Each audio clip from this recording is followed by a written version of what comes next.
Good afternoon, everyone. Welcome to the Columbus Landmarks Forum, a weekly program of the Columbus Metropolitan Club where we cultivate conversations and connections that drive Columbus forward. Hello, my name is Tony Bell. I am the CEO. Thank you. I am the CEO and founder of Phoenix Consulting Company. I am also a very proud member of two organizations represented here today, the CMC and the ADAMH of Franklin County. So for those of you, and yes, I do get my work done and I am very dedicated. Two is not too many. You're welcome. We're so pleased, very pleased to present today's forum and as part of CMC's long-running program called the Optimal Health Series. And this makes critical discussions in healthcare like this one possible. I want to thank our sponsors to this Optimal Health Series. Presenting sponsors are, you ready? Ohio Health, Nationwide Children's Hospital. Come on, y'all, it's football season. Let's act like we're at a tailgate party. The Ohio State University Wexner Medical Center. And we are really deeply grateful to the Jeffrey Family Legacy and Civic Engagement Fund. And guess what? Can you all give me a drum roll? Thank you. They not only promote a healthy, thriving, equitable, and sustainable community. They're here, you guys. So welcome to Jeffrey Family, please. Will you please stand and be recognized? They're here, they're not standing. We're pointing to them. Good, did the camera get them? Very good, and our photographer did too. Also, thank you so very much to the sponsors of today's forum, without whom this would not be possible. Are you ready? There's 5 of them. The Osteopathic Heritage Foundation. Very good, thank you. Cardinal Health. The Community Shelter Board. Ian Alexander Photography. And Star House. Very good, I have to sing them. All right, the presenting sponsor of today's live stream is none other than the Center for Human Kindness at our very own Columbus Foundation. And our live stream promotional partner is Columbus Dispatch. We're also very grateful to the Ellis for hosting us. Every CMC forum takes a village, and let's thank each and every one of you for today's forum. This goes the same for our live stream viewers. All right, so crisis response in Franklin County has taken bold leaps forward in just the last 2 years. The leaders you will meet today have created and are continuing to create new resources designed to bring citizens and their families safely and soundly through the crisis. To introduce today's incredible leaders, please welcome to the podium our very own Susan Beaudry with today's sponsor, the Osteopathic Foundation. Susan, guess what? This podium is all yours. Inspire them.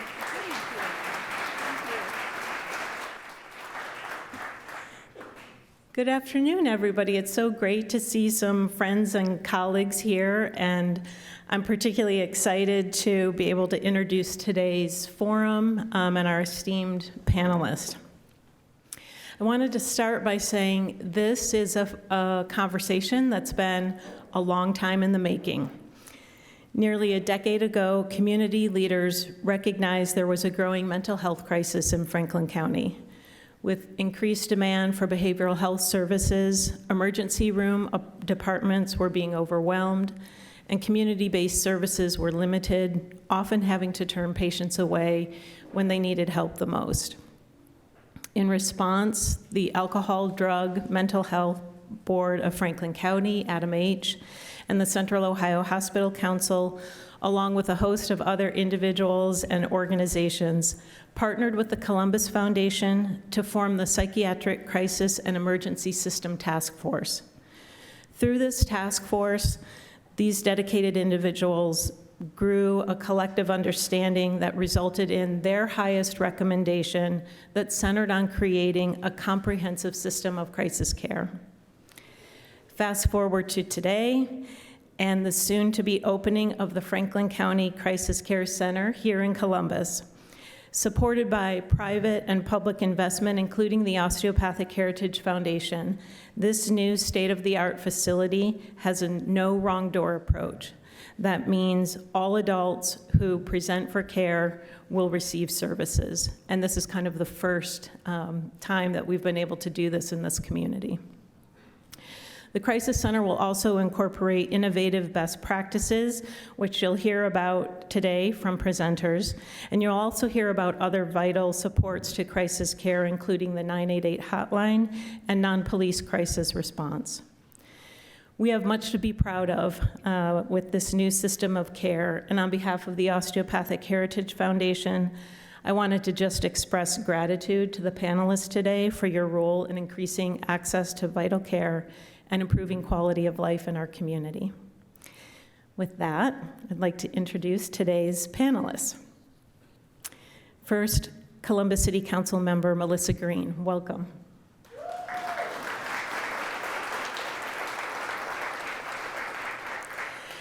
Erika Clark-Jones, CEO of the Alcohol, Drug, and Mental Health Board of Franklin County. Dr. Brian Stroh, CEO and Medical Director of Netcare.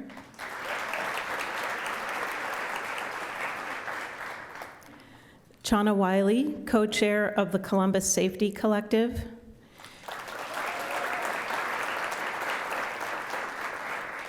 And today's host, Samantha Henrickson, medical business and healthcare reporter for the Columbus Dispatch.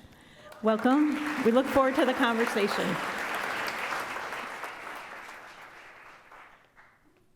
Hello, everyone.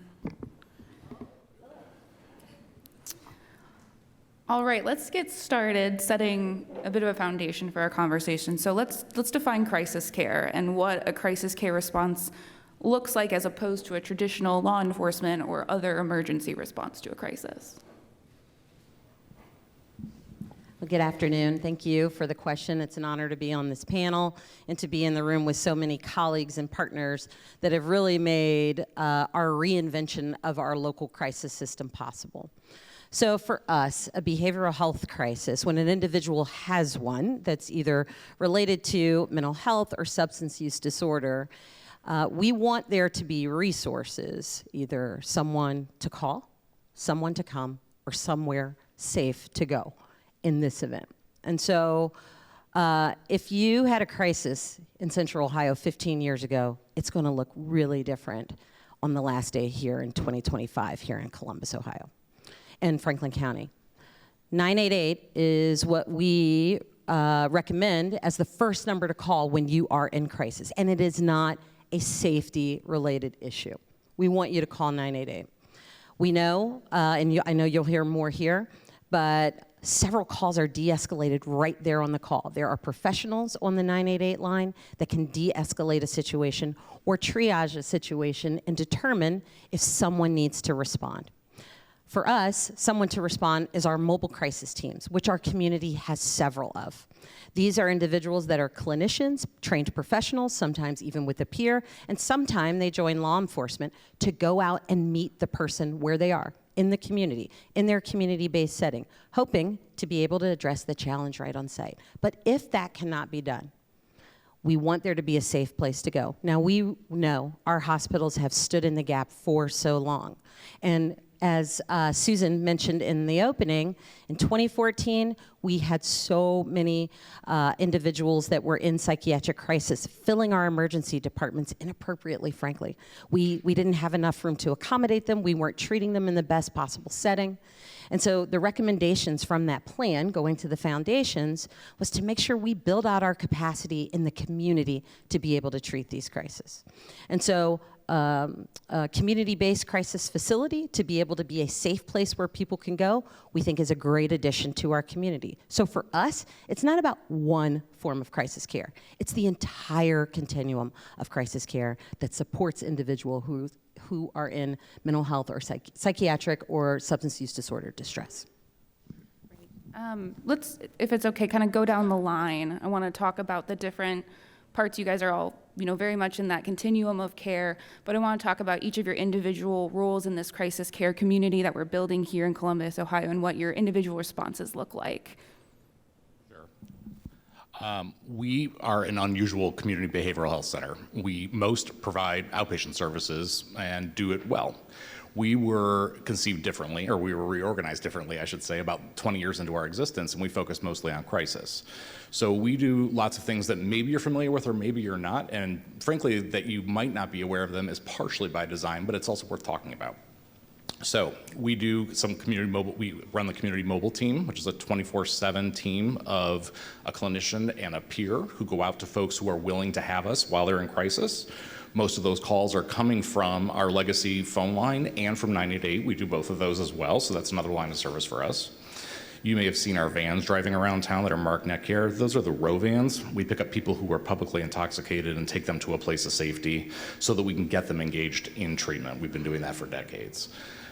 We also run probate pre-screening services. So one of the features that we're going to talk today is that in crisis, we define it by how the person in crisis defines it, which is a really central tenet. But the flip side of that is that people who are severely mentally ill have what we call a lack of insight. They don't understand they're ill, and frankly, often they don't understand they're in crisis. And that's our job to step up to the plate and say, hey, you need some help, and the probate process is part of what does that. We run several other programs as well, but in the interest of time, I'll pass it along.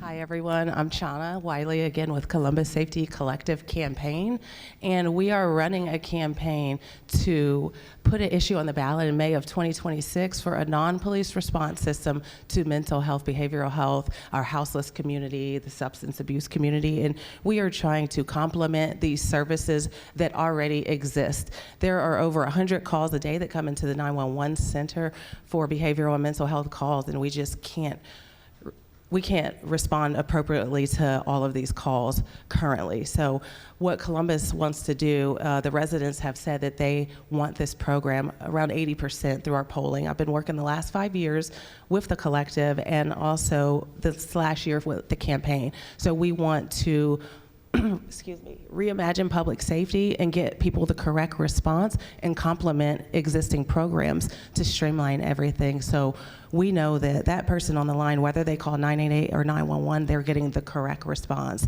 I'm collecting signatures now, and I've heard hundreds of stories, and they do break my heart. Lost my brother in 2017 in a mental health crisis, and he is the catalyst for this campaign. He was beaten to death by Columbus Police Department. So I want to make sure that does not continue to happen as it has continued to happen. So at the City of Columbus, we are both a provider of alternate crisis services as well as a funder of alt crisis services, as well as a convener and coordinator of the development and build out of this system. As we are trying to bring the foundational pieces that we've been working on over the last decade together and scale them to be able to meet the community need here locally. We know that a large portion of our county's population lives within the City of Columbus, so we take that responsibility to be a leader at that table very seriously, but we also know that crisis doesn't stop at the city line too, and that's why it's so beneficial to be able to work closely with our partners like the ADAMH board and our other partners across the system to make sure that we are thinking about this in a regional way. We have had, some of our earliest iterations of our alternate crisis programs, I think really started getting up and running around that kind of the beginning of this last wave of the opiate crisis, right? So we've got a lot of folks in the room understand and know about our REACT program that goes out and responds to individuals and their families that have experienced a drug overdose to try to connect them and link them with services and prevent future overdoses and promote well-being among that population. We also have been engaged with our more more recently our right response unit, which is embedding social workers and clinicians into our 911 call center. So of course now we're looking at this integration as 988 is coming online and moving nationwide, and how do we integrate that into our systems of care. We also know last year I think we had about 21,000 mental health related calls just come through in our 911 call center. And so figuring out, everyone knows that number, 911, so while they're on the phone and we have them, let's not make them hang up and call someone else. Let's be able to get them right there and then to someone that can support them. And those are clinical services, much like the 988 response. Who here has done telehealth before, right? Like I see my therapist in telehealth every other week. And we're providing a mental health intervention on that phone. It's not just someone sitting in a call center answering in another place, providing local access and connection to resources there, and then are also able to dispatch our mobile crisis response unit, our MCR unit, from there as well, or connect and link to other teams. We have also had incredible amount of success through our Spark program, which is a program that follows up on EMS runs.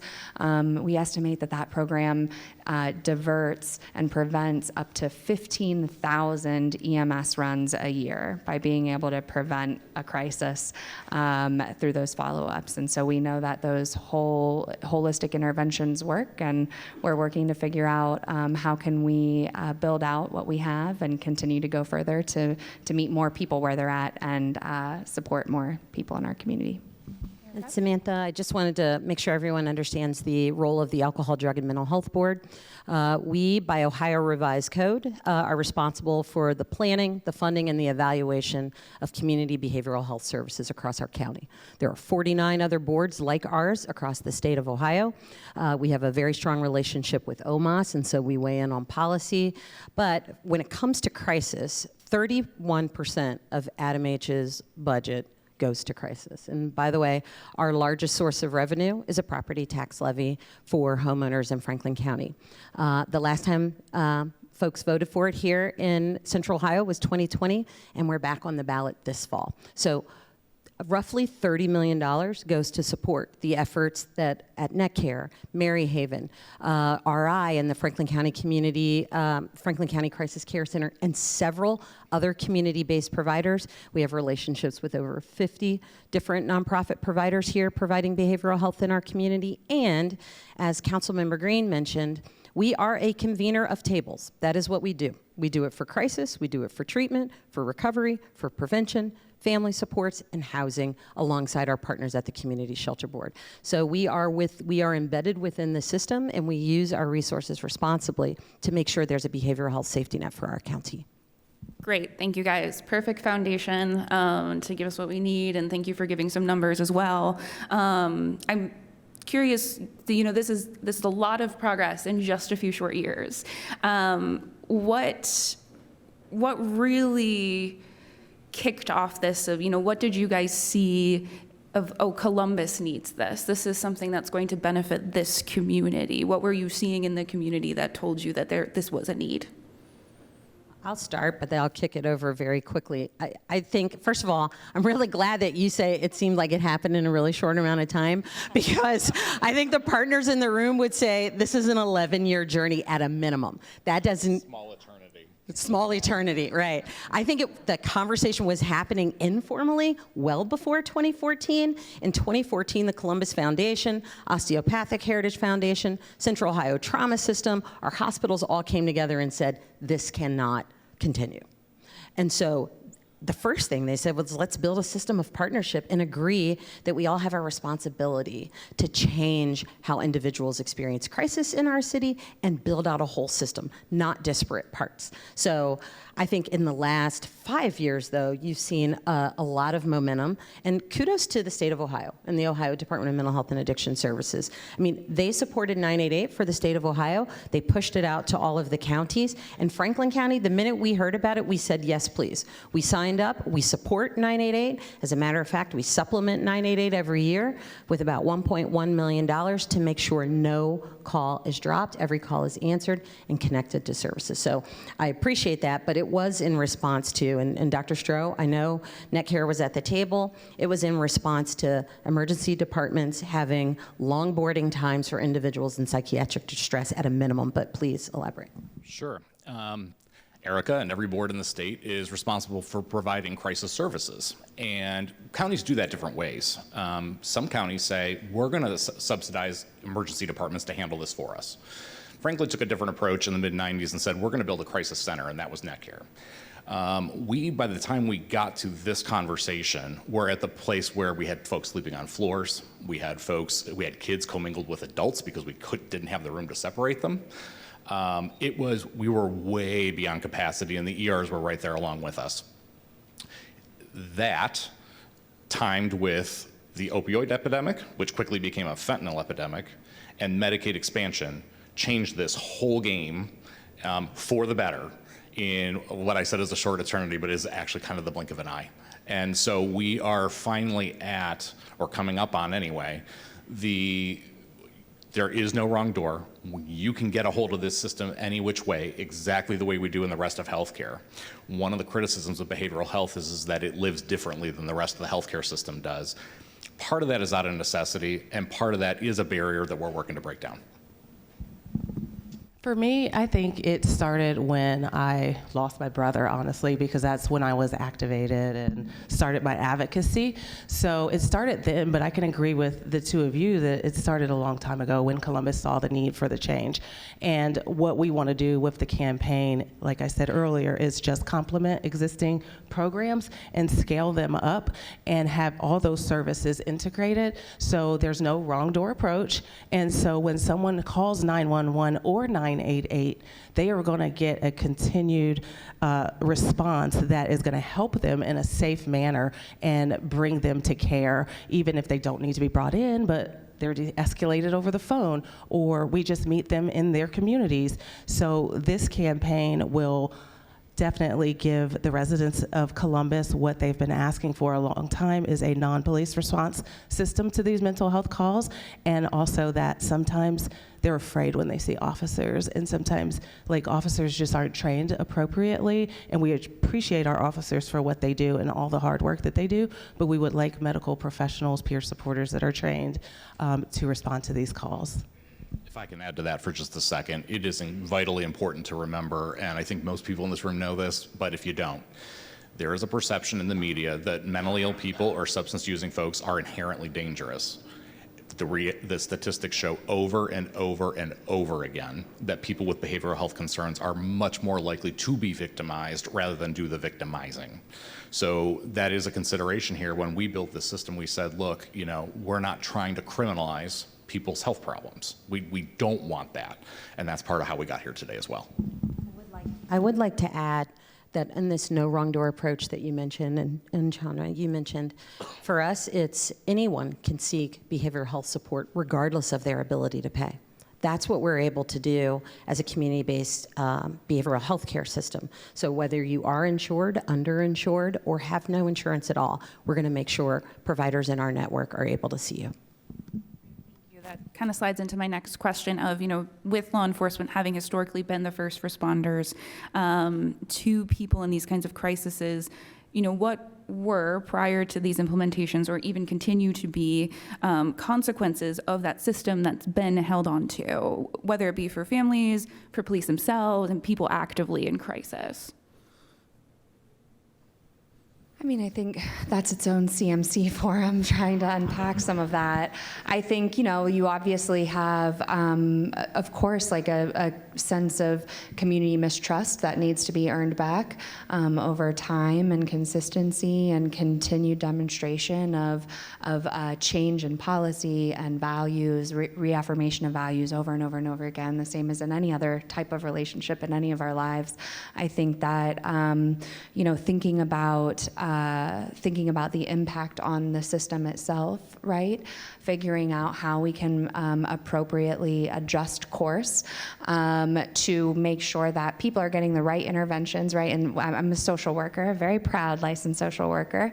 And we talk a lot in that field about scope of practice, right? Making sure that you're working within your scope of practice. And so for a long time, we had, I think the majority of folks, very dedicated public service servants that were working outside of their scope of practice. So as we continue to right-size that, as we continue to invest in the development of a new system that's able to scale and grow and innovate and meet the needs and expectations of our community, we can figure out how we can readjust resources so that we're appropriately investing in the right types of interventions and the right types of work.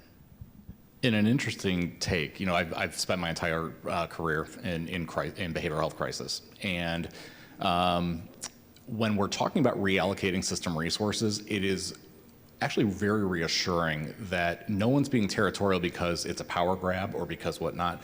We are so dedicated to the work that it feels strange to let go. And so we are getting there. But like most people who are truly dedicated, you have to let go knowing that someone's going to catch and catch well. And that the trust factor that we're talking about, it's not that we distrust our partners, we're just getting to know each other in a system that is part and parcel different than it was 10 years ago.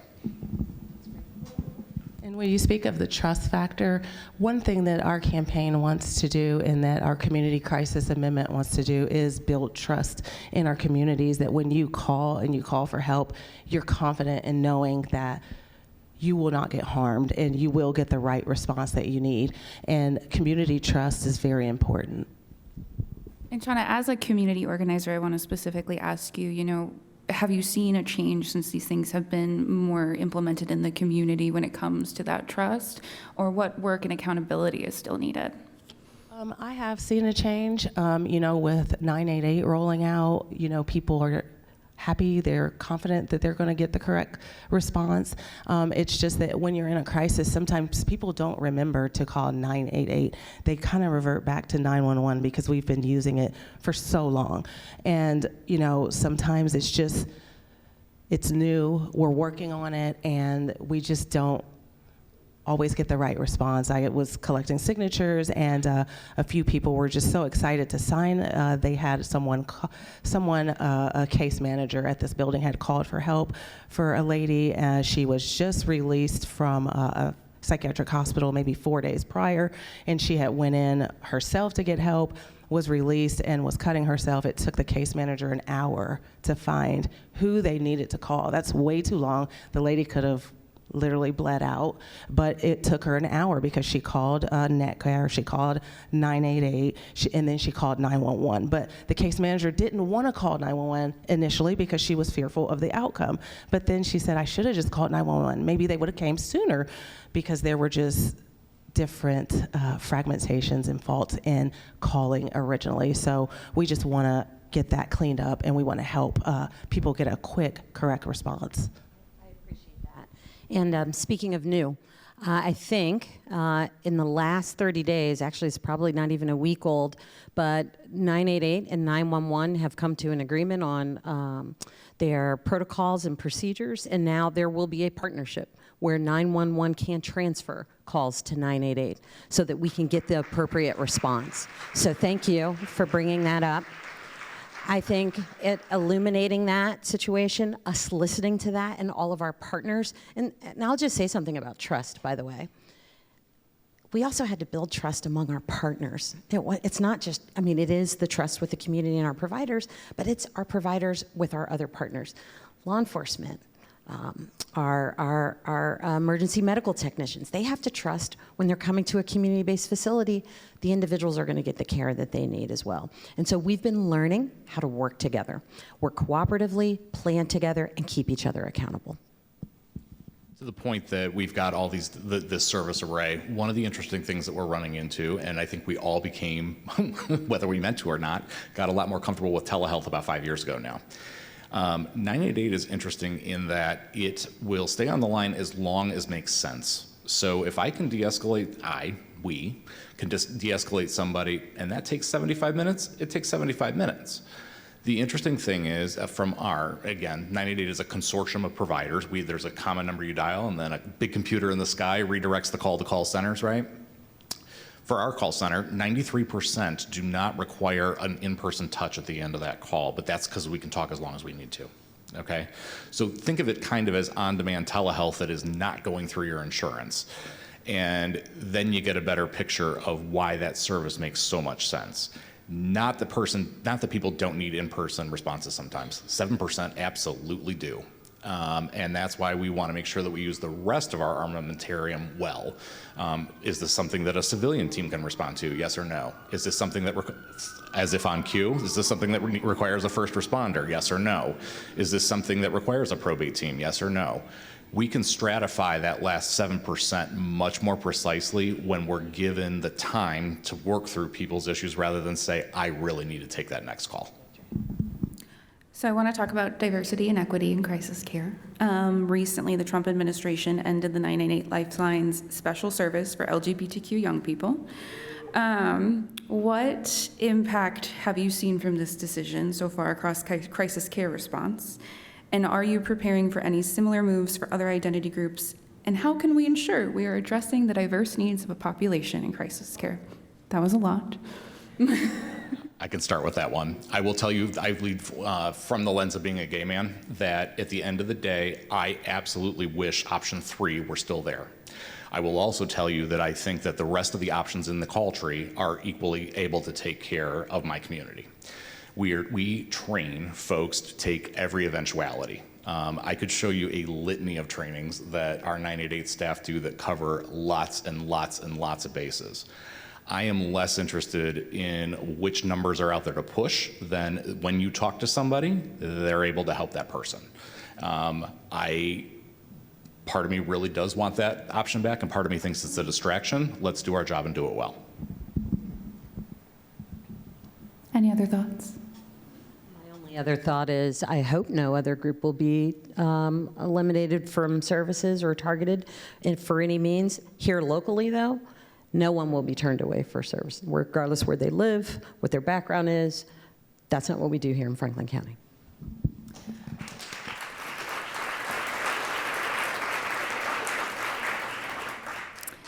To continue on the equity line of questions, historically Black and Brown communities, people in poverty, and families touched by addiction have had the most fraught relationships in a crisis response.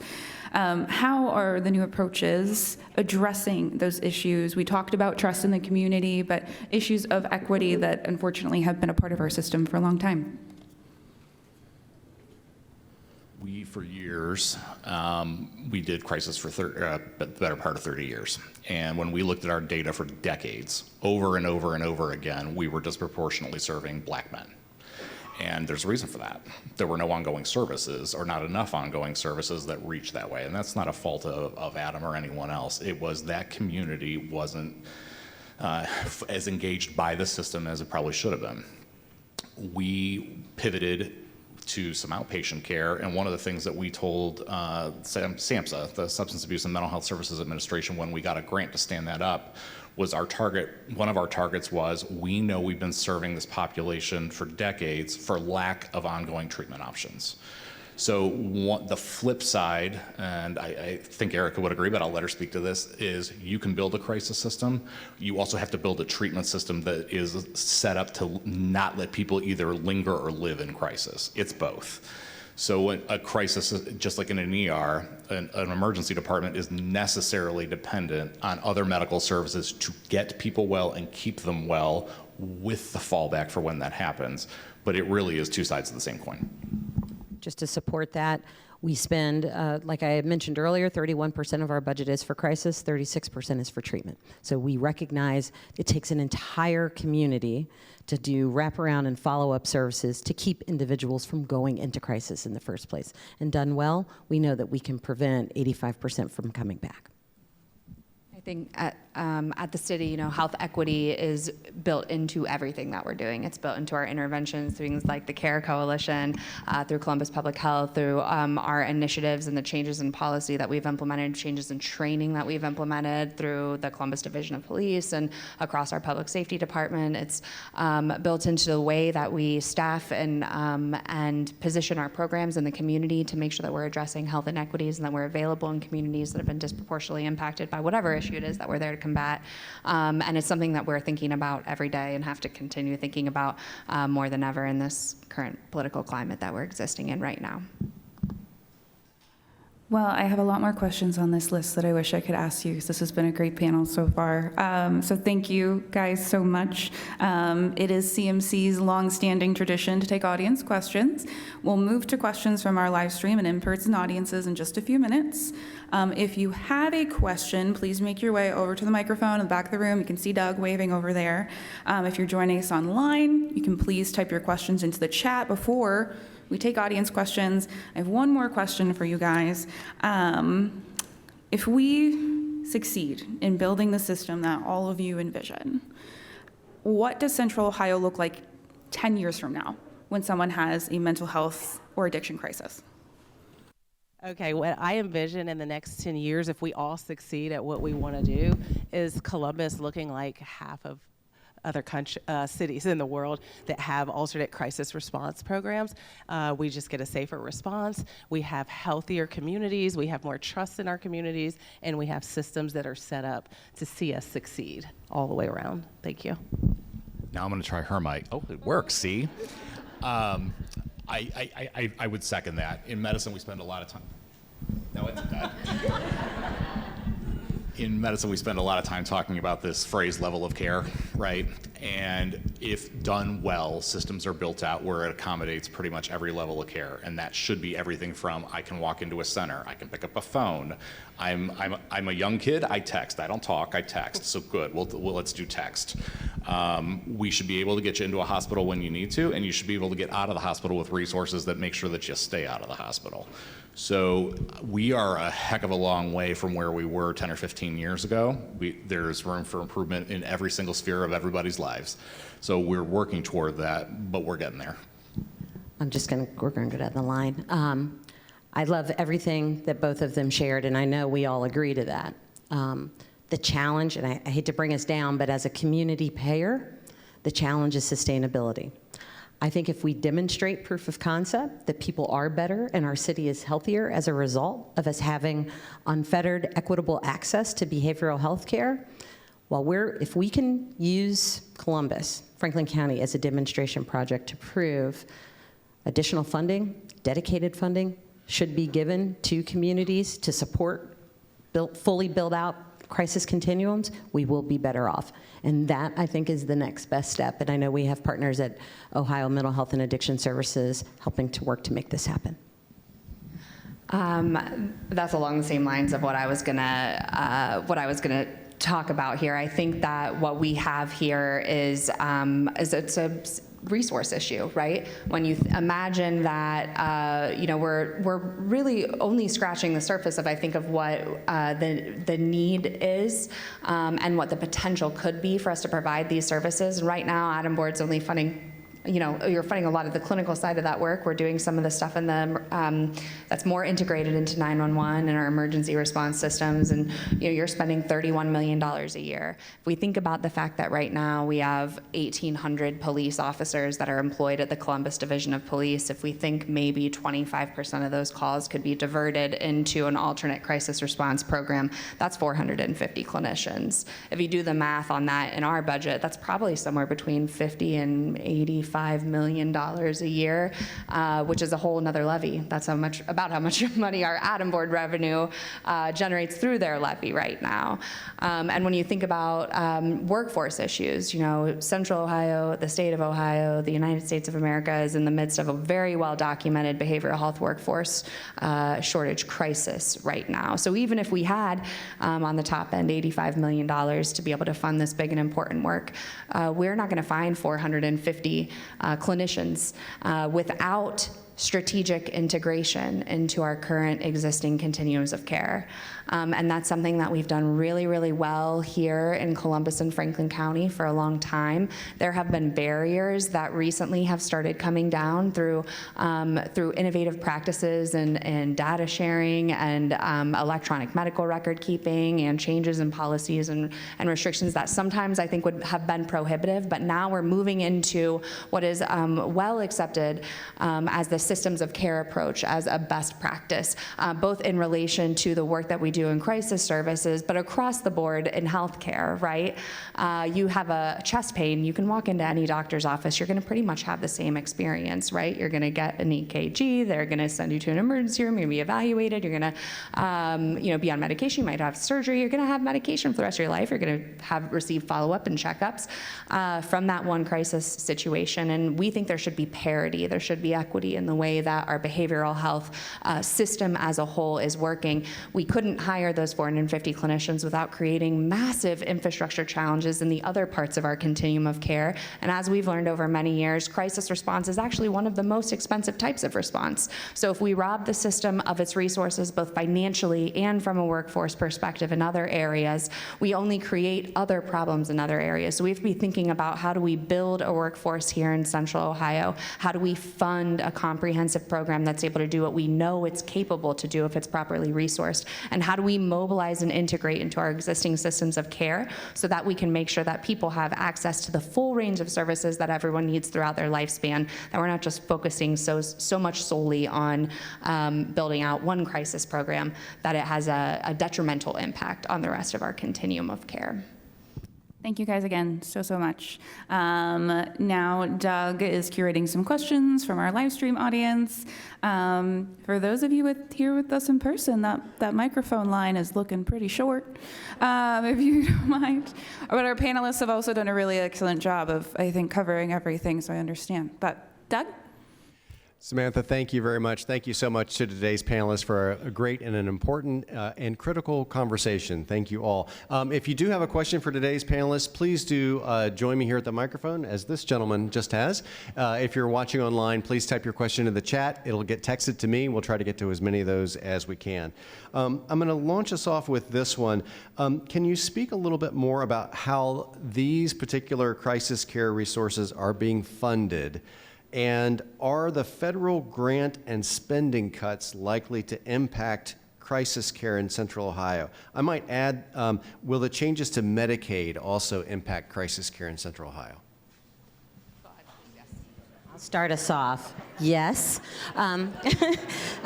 However, this underscores the importance. So yes, any changes to Medicaid have a ripple effect throughout our entire community. Not even just behavioral health care, but even physical health care as well. But for us, this is the reason why local dollars are so important. The state of Ohio does indeed give ADAMH boards dollars to pass through our community-based providers. And we do receive some pass-through from the feds for crisis here in our community. But the lion's share of that expense is through our local property tax levy.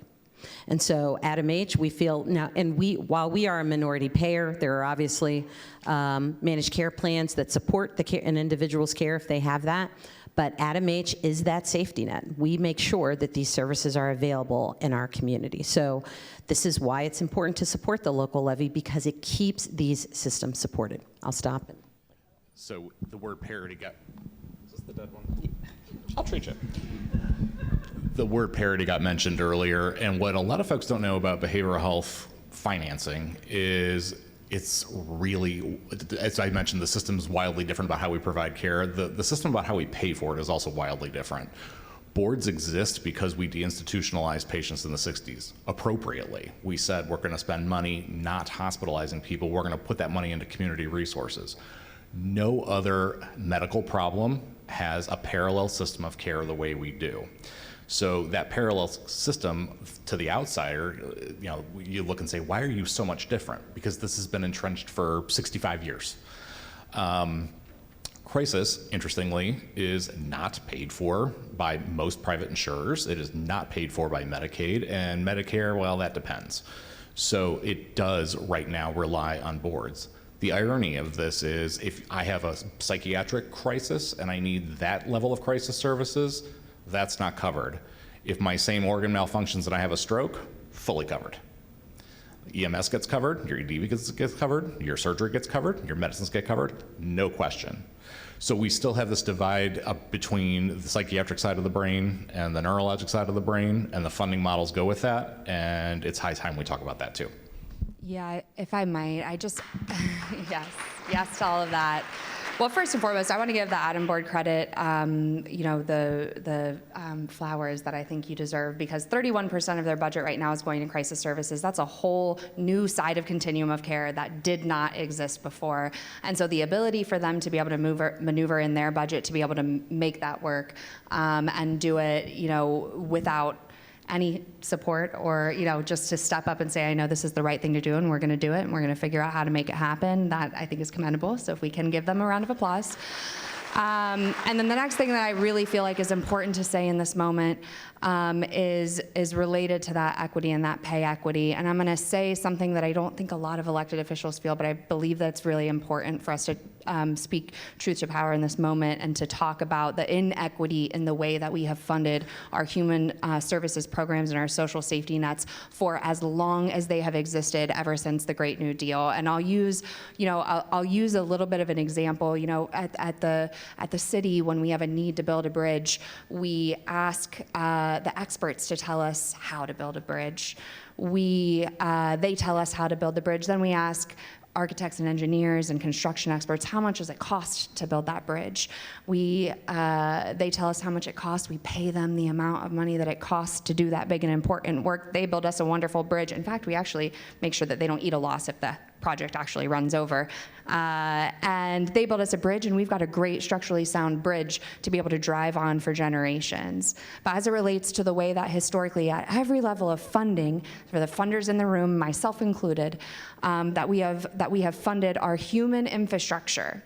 When we have a need to build a bridge for people out of poverty, when we have a need to build a bridge for people out of crisis, we often don't let the architects and the engineers and the experts design that bridge and tell us how it needs to be built. We often sort of have an idea for a pilot project, which if I never hear the words pilot project again, it will still be too soon. But we dictate the terms of that arrangement. We ask people to tell us how much money it costs to do that big and important work. They tell us how much money it costs to do that big and important work, and we say, great, we'll give you 25% of that, and you got to fundraise the rest. And so this is a problem that has existed forever, and it's one that I think is important to talk about in order for us to imagine a new way forward, right? And we, at a time that we find ourselves in right now, with the state and the federal budget cuts that we know are coming, that we know are going to affect our continuums of care the most, and the most vulnerable people in the community the most, and the people that care for those people the most. We're going to have less resources than we've had before, but we also still can't not talk about that very real problem that exists. Because then if we don't acknowledge it, we're never able to move forward. We're never able to imagine a world where a social worker, a case manager makes a living wage that's commensurate with the talent and the time and the dedication that it takes to do that big and important work to get a family from living in a shelter system to living in a permanent home and thriving in a local environment. That is hard work, and it is heart work. It deserves to be paid appropriately. It deserves to be funded fully, and we have to start thinking about that, because that's the future that I imagine when I think about our crisis continuum. It's about addressing the crisis, but it's about building a system that's sustainable, both for the people that are funding it, both for the people that are entering it and utilizing it, as well as for the people that are existing in it and doing that work day in and day out. Thank you.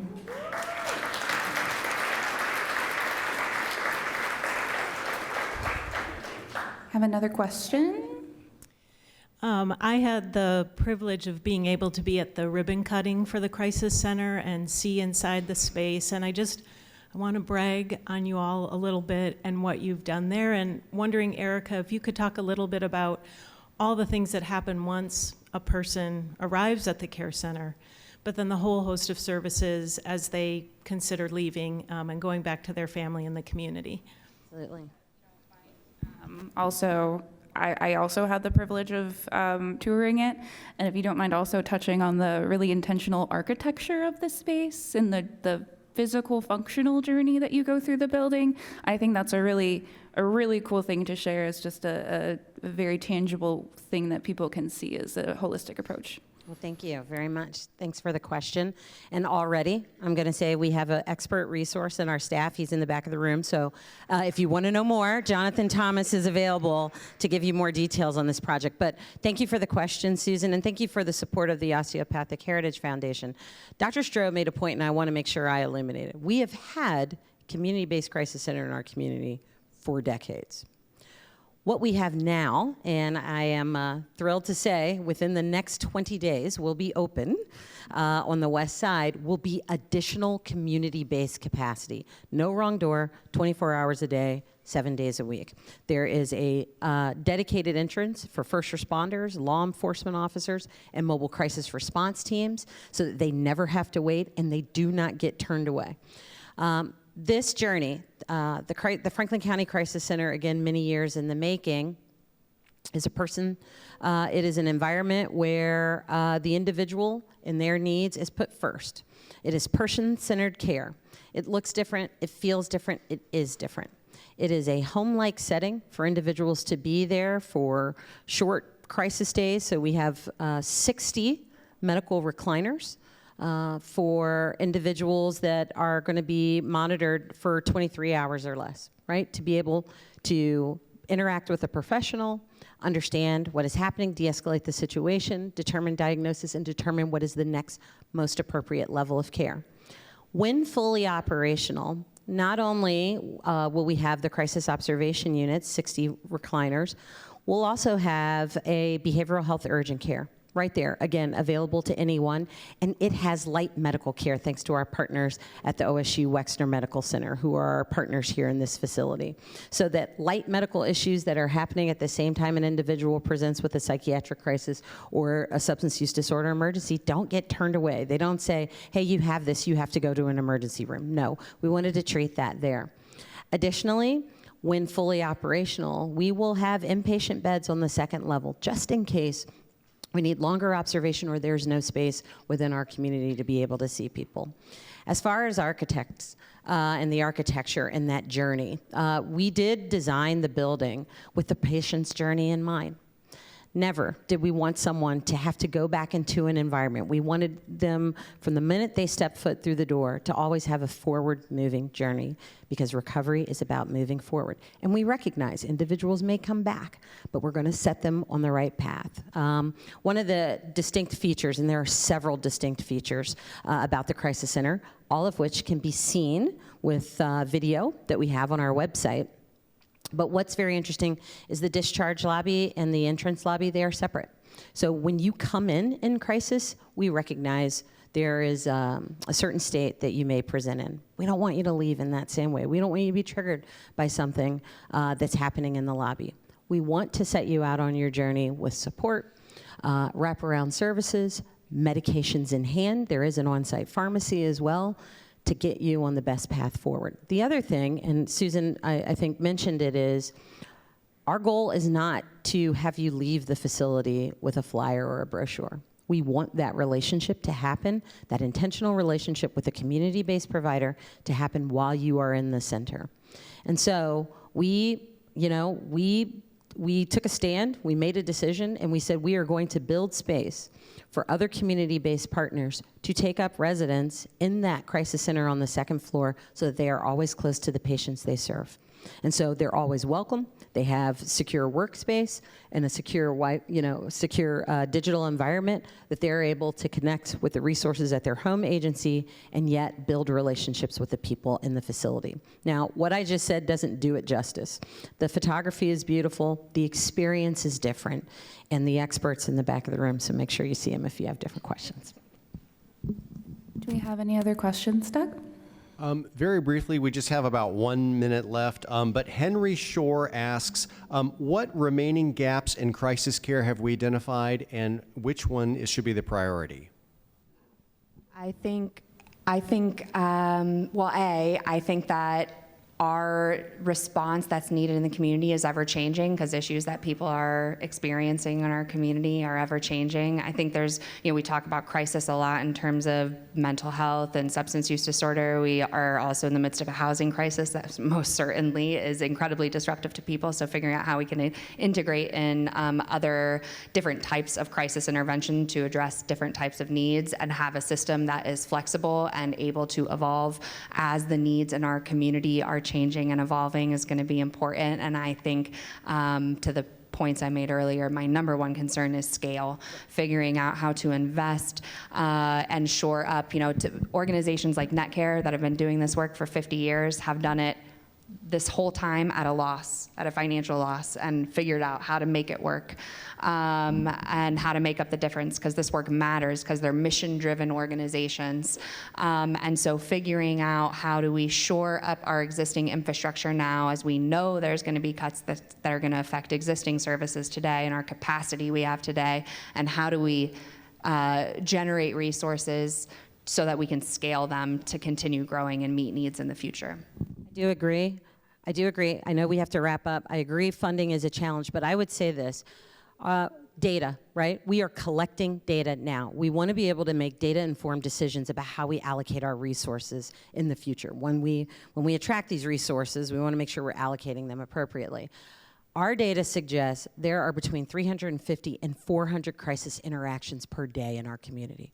That is spread over calls to 988, 911, dispatching of mobile crisis response, or individuals showing up at a facility-based crisis care center. So we have work to do. We don't want that type of volume. We also know that 80% of the calls are coming in at 911 versus 20% at 988. And our community-based crisis lines, we want to flip that. We want the majority of behavioral health calls to come in the most appropriate places.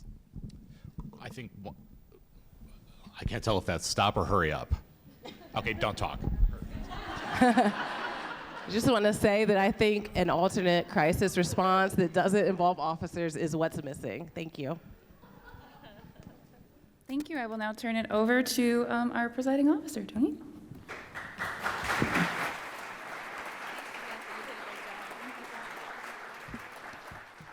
Hey, everybody. So I hope that you found today's forum giving you a deeper connection to the continuum, thanks to all who actively care, all of you. There's an African proverb that says, where there is no trust, no amount of proof will ever work. And where there is trust, no proof is needed. I hope that you feel what you're hearing and experiencing today, because you're all part of this community, that you feel like you really can trust. And I hope that the viewers and the public can see that you really can trust our continuum of care when it comes to behavioral care and crisis care. Why? Because in the words of two wonderful MJs, Michael Jackson, you are not alone, and Montel Jordan, this is how we do it. And if you feel so inclined, on the count of 3, 1, 2, 3, you can say, this is how we do it. 1, 2, 3. This is how we do it. Thank you. You can trust us. Thank you to the Jeffrey family because of their Jeffrey family legacy in civic engagement fund. I'm not going to say that 3 times real fast, but they are the sponsors of today's forum, and we are deeply grateful to their long-term commitment. We'd also like to thank our sponsors, the Osteopathic Heritage Foundation, Cardinal Health, the Community Shelter Board, Ian Alexander Photography, and Star House. We would also like to thank the presenting sponsor of our live stream, the Center for Human Kindness at the Columbus Foundation, and of course our live stream and promotional partner, the Columbus Dispatch. We'd like to thank the Ellis for hosting us, and a very special appreciation for today's introducers, Susan Bowdry, and today's speakers. I'm going to name them. Go ahead and start clapping now. Melissa Green, Erika Clark-Jones, Dr. Brian Stroh, Chana Wiley, and our host, Samantha Henrickson. So remember, next week is Labor Day weekend, so you we won't have a forum, but plan to come back on September 10th for the next forum called From Survey to Shovel. Let's get real about regional priorities. We'll see you there. Thank you all.